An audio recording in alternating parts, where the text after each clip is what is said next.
Hi hello नमस्कार. तर आजपासून आपण जे तुम्ही क्वेश्चन्स विचारता त्याची आपण एक सिरीज वाईज त्याचे उत्तर देणार आहोत. त्यातला पहिला प्रश्न होता की मी बॅग मेकिंग बिझनेसमध्ये जे बॅग बनवते त्यासाठी कोणत्या प्रकारचं लाइनिंग वापरते.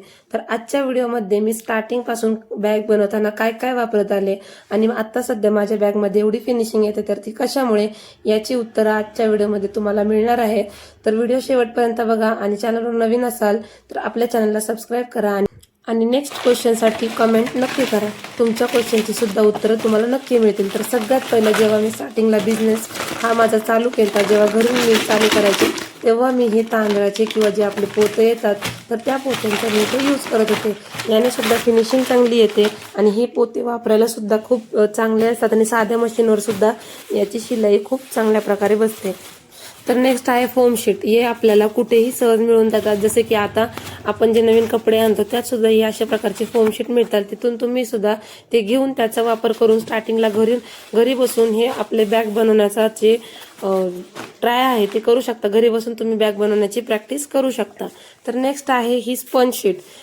स्टार्टिंगला मी ही स्पंज शीटचा खूप वापर करायची, पण जेव्हा आपण ह्याला 2 ते 3 वेळा धुतो तर ही स्पंज शीट खूप पातळ होऊन जाते आणि बॅगला तशी स्टिफनेस राहत नाही. म्हणून मी आता सध्या ही अशा प्रकारची स्पंज शीट यूज करत नाही.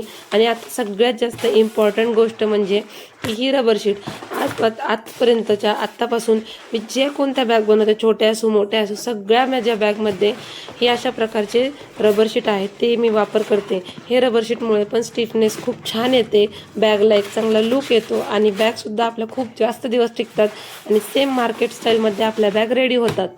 तर अशा प्रकारचे सुद्धा मी रबर शीटचा यूज जास्त प्रमाणात करते आणि त्यामुळेच माझ्या बॅग परफेक्ट रेडी होतात. आणि अशा प्रकारे जे काही फोटो दाखवलेत त्या प्रत्येक बॅगमध्ये मी इथं रबर शीटचा यूज केलाय.